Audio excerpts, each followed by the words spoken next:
Om Shri Sai Ram, Sandeha Nivarini, Chapter 7. Greetings, Swami. Oh, you have come, is it? You didn't come for Dasera? The number of bhaktas then would be large, I thought, and so I was afraid I will not be able to speak to you to my heart's content. Hence, I came now, a few days prior to your birthday, so that with your blessings I could realize the ideal which you teach and have both bhakti and jnana born in my heart on the auspicious day of the celebration of your advent. Good, very good intention indeed. But do you mean to say that bhakti and jnana will not be born in you on days other than my birthday? Is that your idea? No, that is not so.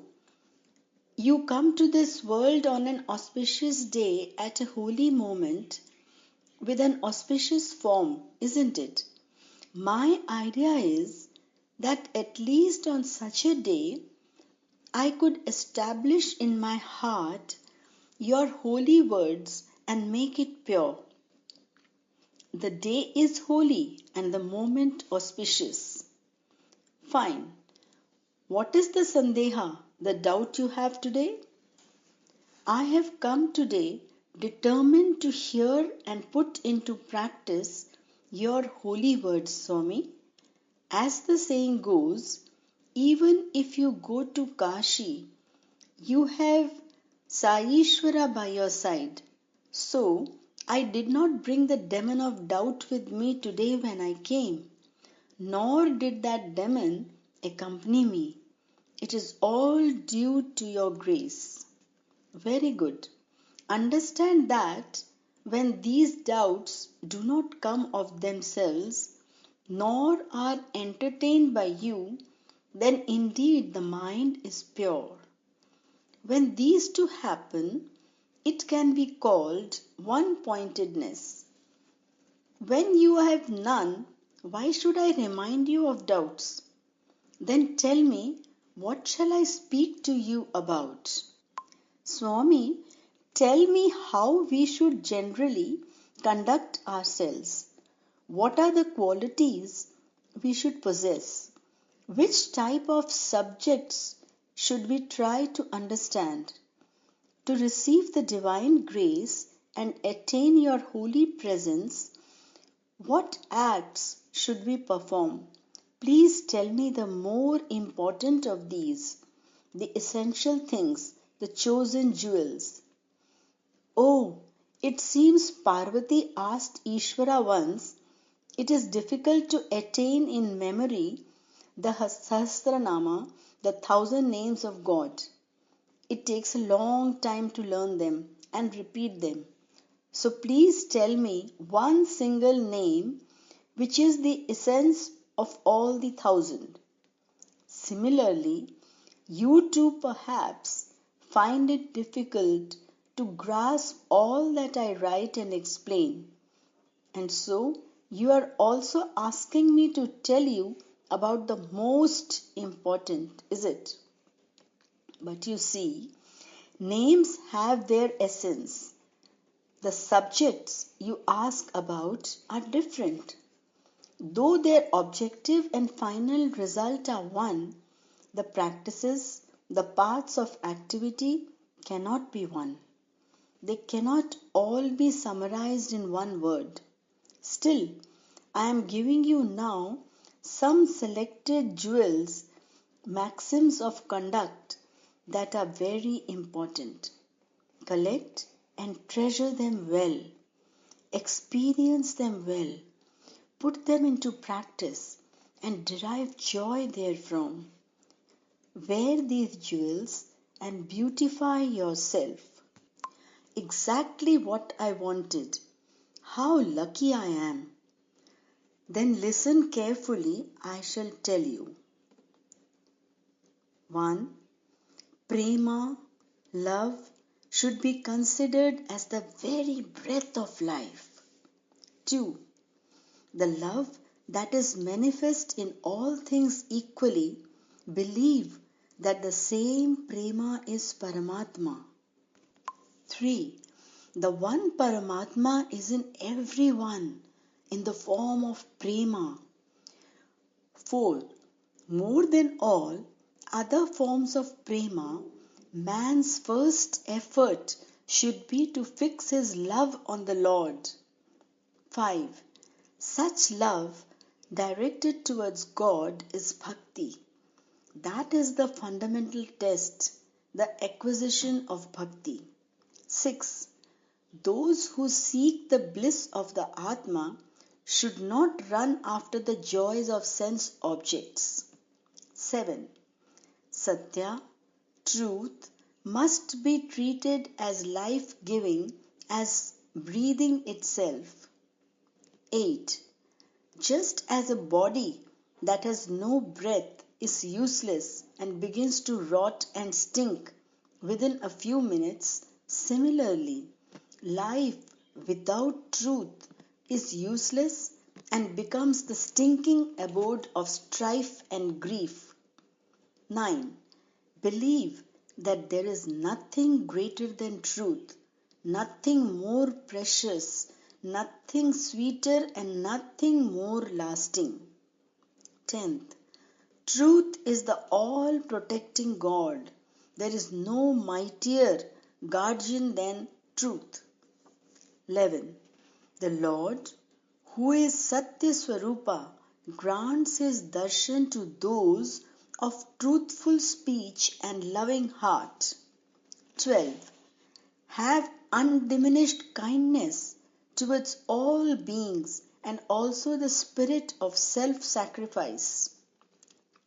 13.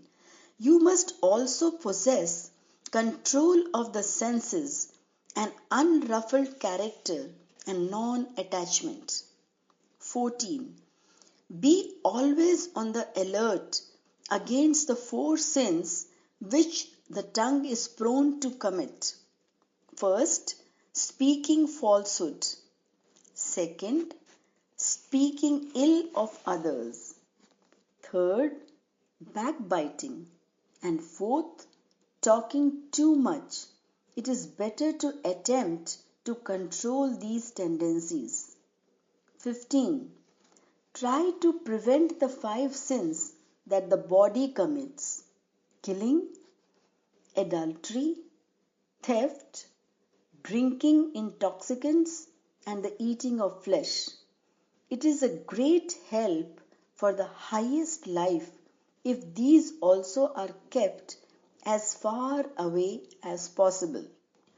One must be always vigilant, without a moment's carelessness, against the 8 sins that the mind perpetrates: kamam or craving, krodham or anger, lobham or greed, moham or attachment, impatience, hatred, egoism, pride.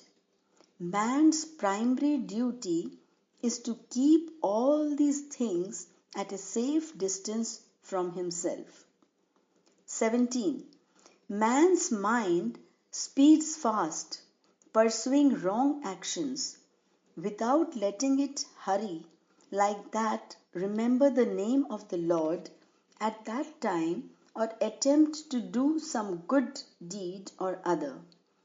Those who do thus will certainly become fit for the Lord's grace. 18. First, give up the evil tendency to feel envious at the prosperity of others and the desire to harm them. Be happy that others are happy. Sympathize with those who are in adversity and wish for their prosperity. That is the means of cultivating love for God. 19. Patience is all the strength that man needs. 20. Those anxious to live in joy must always be doing good. 21. It is easy to conquer anger through love attachment through reasoning, falsehood through truth, bad through good, and greed through charity. 22. No reply should be given to the words of the wicked. Be at a great distance from them. That is for your good. Break off all relations with such people. 23. Seek the company of good men, even at the sacrifice of your honor and life. But be praying to God to bless you with the discrimination needed to distinguish between the good man and the bad. You must also endeavor with the intellect given to you. 24. Those who conquer states and earn fame in the world are hailed as heroes, no doubt.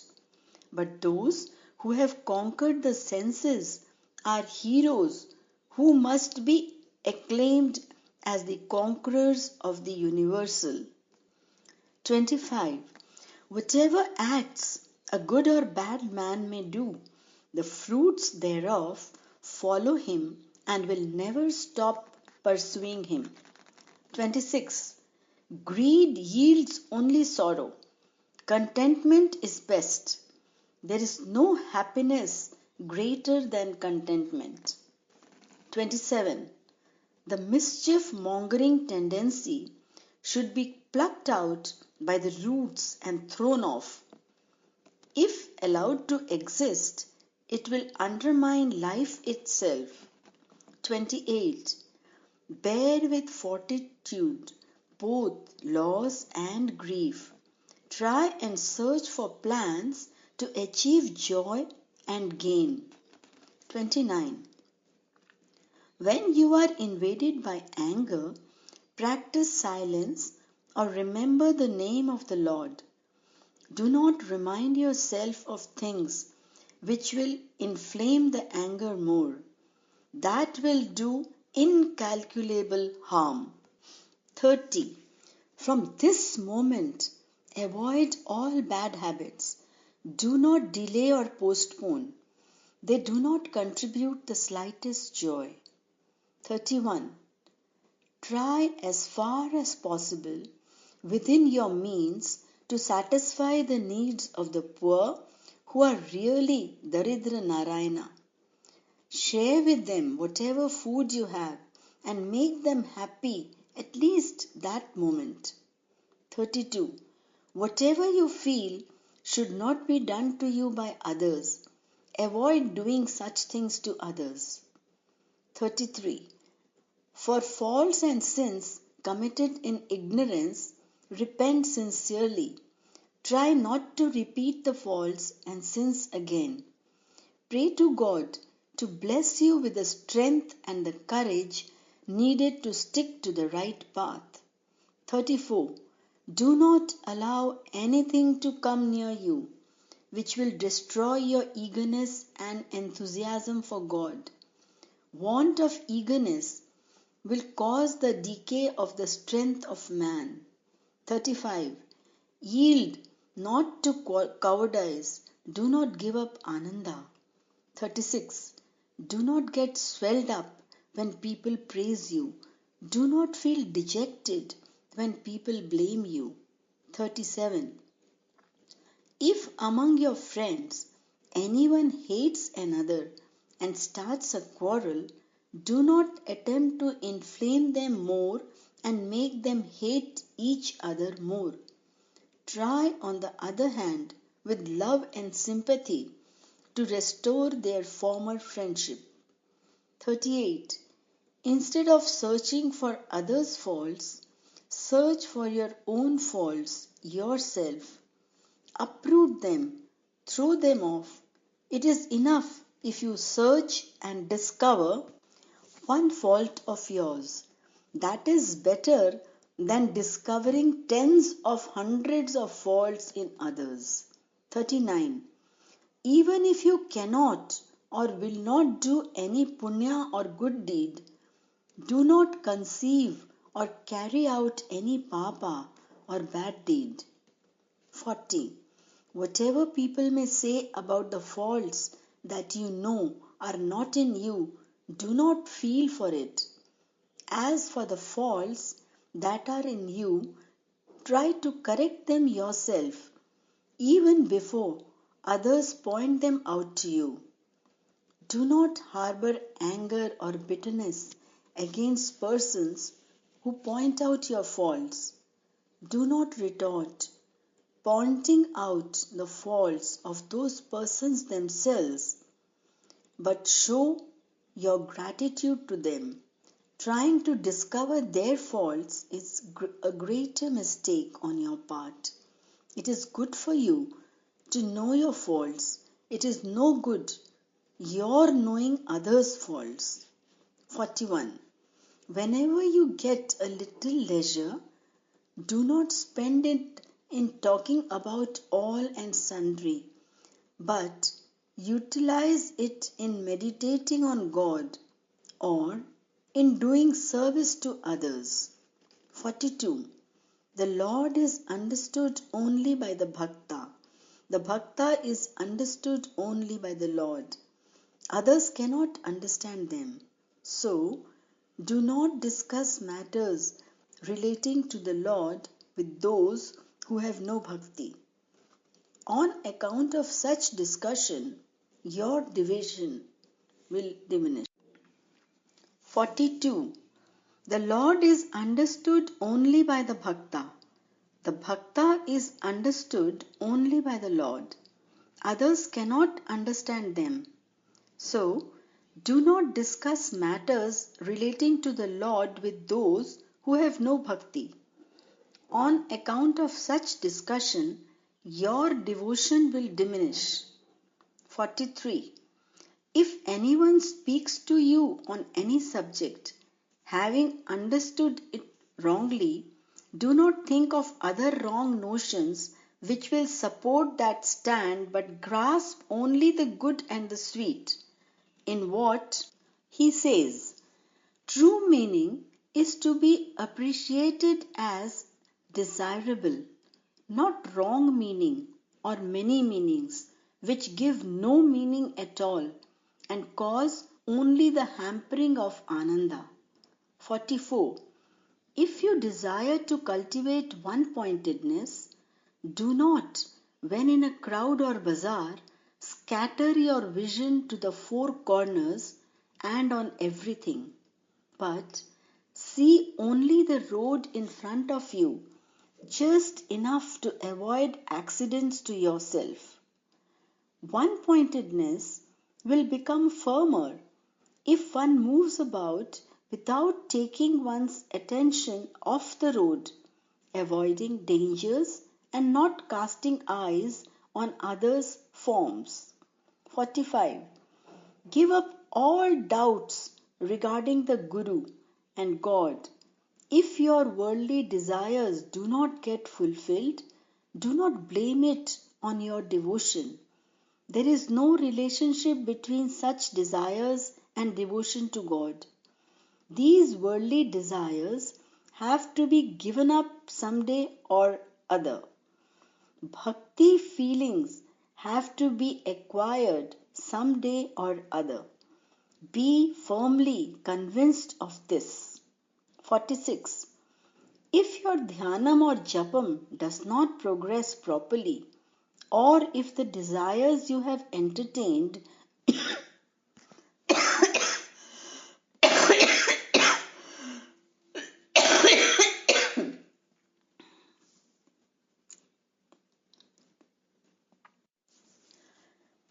if your dhyanam or japam does not progress properly, or if the desires you have entertained do not come to fruition, do not get dispirited with God. It will dispirit you even more, and you will lose the peace, however small or big, that you might have earned. During dhyanam and japam, you should not be dispirited, desperate, or discouraged. When such feelings come, take it that it is the fault of your sadhana and endeavor to do them correctly. It is only when in your daily conduct and in all actions you automatically behave and act in this manner and along these lines, that you can attain the divine principle very easily. Therefore, hold on to these maxims firmly. Chew and digest these spoken sweets distributed on the birthday festival of your Swami and be happy. Have you understood? Your words are like Amrita, Swami. Yes, Amrita. In all these ordinary dealings of life, man does not know the road. He follows the wrong track. There are no books also to tell him the means of a happy journey. For all such strugglers like me, what you have said is prana, the very breath. We are indeed blessed. Bless me that these words get imprinted on my heart and are realized in practice every day. There is no good in simply listening or reading them. It is only when your grace accompanies them that we get strength. I shall take leave, Swami. All right, go and come for the birthday festival. There are just 7 days more, isn't it? Today is 16th. The birthday is on 23rd. So there are 7 days left. Till that time, let this sweetness fill and overflow your heart. Om Shanti Shanti Shanti.